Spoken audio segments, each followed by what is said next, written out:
Sarah grips the second phone with shaking hands. Steam rolls from the bathroom doorway. Michael is still in the shower. The screen lights up again. A name flashes that should never be here. Her throat closes. Her heart pounds against her ribs. One message sits open like a wound. She reads it once, then again. Her world tilts. The bedroom feels too small to breathe. She wants to drop the phone. She cannot. Her fingers lock around it. The words on the screen blur with tears. A laugh from the shower cuts through her panic. He hums like nothing is wrong. She stands there, silent, listening to water run, listening to her life crack. But to understand how she got here, we need to go back. This is the story of how Sarah found betrayal. Not from a stranger, from the two people she loved most. Let me take you back to where it began. Welcome to Twisted Vault, where trust shatters and the truth always surfaces. This is Sarah, a 32-year-old marketing manager in Texas. She is hardworking, trusting, devoted to her marriage. What she would uncover would rewrite her past. It would poison every sweet memory, and it would force her to choose herself. She had no idea the nightmare was already inside. Sarah meets Michael in college. He holds the door for her every day. He remembers her coffee order after 1 week. He writes her notes before exams. She keeps them in a shoebox. They become college sweethearts, the kind people envy. They build a life step by step. 12 years together, 8 years married. They buy a small house with creaky stairs. They paint the walls on weekends. They argue over paint samples, then laugh on the floor together. They plan a future like it is guaranteed. Michael becomes a successful businessman. He wears crisp shirts and confident smiles. People call him devoted. They say Sarah is lucky. He brings her flowers in public. He holds her hand at parties. He posts anniversary photos with glowing captions. Sarah believes every word. She works hard too. Marketing deadlines, late nights, long meetings. She still comes home and cooks. She still asks about his day. She still listens. She still tries. Because love is work, and she is not afraid of work. They talk about children someday. They talk about travel. They talk about growing old in that house. Sarah imagines gray hair and porch swings. She imagines laughter at holidays. She imagines Michael beside her through everything. That belief becomes her anchor. She trusts him with her passwords, her paychecks, her heart. She even trusts him with her best friend. Her best friend is named Emily. Emily is the sister Sarah chose. They share secrets. They share tears. They share birthdays and bad breakups. Emily stands beside Sarah at the wedding. Emily cries the loudest. Sarah thinks she has a perfect triangle of support. A husband who adores her. A best friend who protects her. A life that feels safe. Looking back, she realizes safety can be staged. But she had no idea what was coming. It starts small. Michael begins working late more often. He says the office needs him. He says a big deal is closing. Sarah believes him. She reheats dinner alone. She tells herself marriage has seasons. Then his phone changes. A new password appears one night. Sarah reaches for it playfully. Michael snatches it back too fast. He smiles after. He calls her silly. She laughs with him. But her stomach tightens. Then he becomes distant during conversations. He answers with one word. He stares past her at the television. He forgets questions she asked minutes earlier. Sarah wonders if stress is swallowing him. She offers massages. He declines. Then the credit card statement arrives. Unexplained charges appear. Small ones. A boutique she never shops at. A restaurant she never visits. He says it is business. He says clients. He kisses her forehead. She lets the lie settle. Looking back, she should have seen it. But love makes you blind to what you do not want. She tells herself she is overthinking. She tells herself trust is a choice. So she chooses it again. The red flags keep waving anyway. Michael guards his phone like it breathes. He angles the screen away from her. He takes calls outside. He smiles at texts he will not explain. Sarah starts counting his late nights. 1 becomes 3. 3 becomes a pattern. Emily starts showing up more often too. She drops by with wine. She sits too close to Michael. She laughs at his jokes too hard. Sarah notices, then scolds herself for noticing. Emily is family, she thinks. Emily would never. Sarah lies awake some nights. She watches the ceiling fan spin. Michael sleeps beside her, facing away. She listens to his breathing. She wonders who he is dreaming about. Her mind feels cruel for asking. About 20% of married people have cheated. Sarah read that once in an article. She remembers scoffing at the number. Not us, she thought. We are different. We are solid. Now the statistic circles her like a shadow. Drop a comment if you have ignored red flags. Drop it if you talked yourself out of truth. Sarah would have, if she could. And then she saw it. Michael comes home from the gym one evening. He tosses his gym bag on their bed. He heads to the shower. Sarah folds laundry beside that bag. A zipper is half open. She reaches to close it. Her fingers touch smooth plastic. She pauses. She pulls the zipper wider. A second phone sits inside. Not his usual one. A cheaper model. Hidden like a secret. She freezes. Her heart stops. Her hands tremble as she lifts it. The screen is locked. Then it lights up with a notification. A message preview appears. It is from Emily.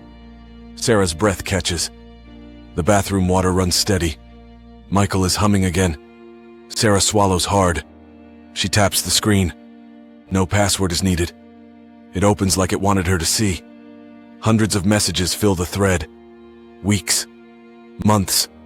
Years. Most affairs are discovered through phone evidence. Sarah becomes that statistic in real time. Her vision narrows. Her ears ring. She scrolls with shaking thumbs. There are pet names she never heard. There are plans she never knew. There are jokes about her kindness, about her trust, about her being busy at work. One message glows at the top. It talks about tonight. It talks about their bed. It talks about how easy it is. Sarah grips the phone harder. Her knuckles whiten. If this story is gripping you, hit that like button. Because Sarah cannot look away now. She keeps scrolling. Her chest feels carved open. She sees photos, not explicit but intimate. A hand on a thigh. A hotel key on a table. A selfie with Michael's smile. The same smile he gives Sarah. The shower stops. Sarah hears the curtain slide. She sets the phone back inside the bag. Her hands move on instinct. She zips it closed. She stands straight. She wipes her cheeks fast. Michael walks out in a towel. He kisses her temple. He asks what is for dinner. Sarah hears herself answer calmly. Her voice does not sound like hers. Inside, her world is collapsing. But that was not even the worst part. Sarah waits until he sleeps. She takes the gym bag quietly. She locks herself in the guest bathroom. She opens the second phone again. She searches deeper. She finds a calendar entry. It spans 3 years. 3 years of lies. 3 years of stolen time. 3 years of Emily. Then she finds a message thread titled, Doctor. Her fingers go numb. She opens it. Emily wrote about morning sickness, about cravings, about a positive test. Pregnant. Sarah presses a hand over her mouth. Her body shakes with silent sobs. Emily is pregnant with his child. Her best friend is carrying her husband's baby. Sarah sinks to the cold tile floor. Over 60% of marriages end after infidelity. Sarah understands why now. Trust is not cracked. It is shattered into dust. She sits there until sunrise. She makes a plan with empty eyes. Not revenge with screaming. Not chaos. Precision. But the worst part was still ahead. Their anniversary arrives like a cruel joke. Michael reserves their favorite restaurant. Candles. Soft music. A table by the window. He gives her a necklace. He calls her his forever. Sarah smiles politely. She eats 2 bites. Her stomach refuses the rest. Michael talks about their future. Sarah listens like a stranger. Then she reaches into her purse. She pulls out the second phone. She places it on the table, face up. She says nothing. Michael's face drains of color. His fork clatters against the plate. He stares at the phone like it is a gun. He laughs once, too sharp. He asks what that is. Sarah stays silent. The silence speaks for her. His eyes flicker. He tries to deny. He says it is not what it looks like. He says Emily is confused. He says Sarah is misunderstanding. Sarah finally speaks. Her voice is low. She asks about 3 years. She asks about the baby. Michael flinches at that word. He reaches for her hand. She pulls back. He begs. He says it was a mistake. He says it meant nothing. He says he loves her. Sarah looks at him steadily. She tells him love does not hide phones. What happened next changed everything. Sarah leaves cash on the table. She walks out without running. Outside, the night air feels like freedom. She drives to her sister's house. She packs a bag later while Michael panics. She stays with her sister that night. She sleeps like stone. 6 months later, the truth spreads. Emily's pregnancy becomes impossible to hide. People ask questions. Michael's business partners hear whispers. A client drops him. Then another. His image cracks in public. A coworker recognizes Emily from photos. The story reaches Michael's workplace. He is called into a meeting. He loses his job for misconduct and scandal. The devoted husband mask falls apart fast. Sarah hires a lawyer with calm focus. She brings bank records, credit card charges, phone screenshots. The house becomes a battlefield of paperwork. Sarah does not beg for fairness. She demands it. The settlement is brutal and clean. Sarah gets the house. Michael signs it over to avoid court exposure. He keeps his car and his pride. But his pride is already gone.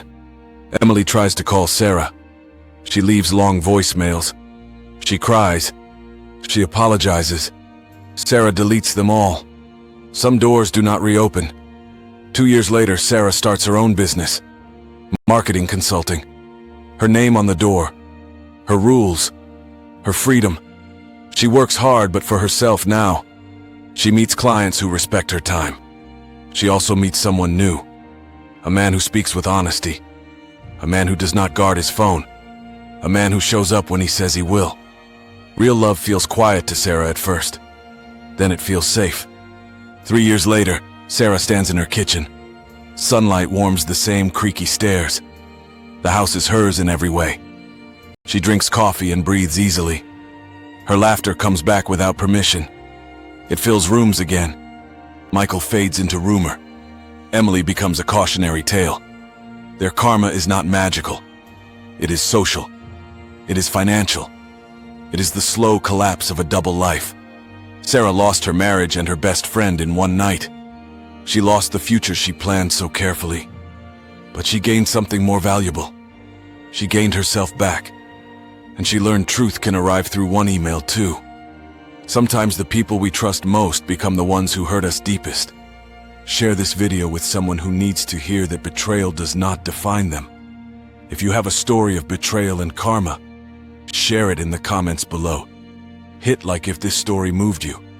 Subscribe to Twisted Vault for more stories where the truth always surfaces. Next week, we uncover another betrayal that will leave you speechless.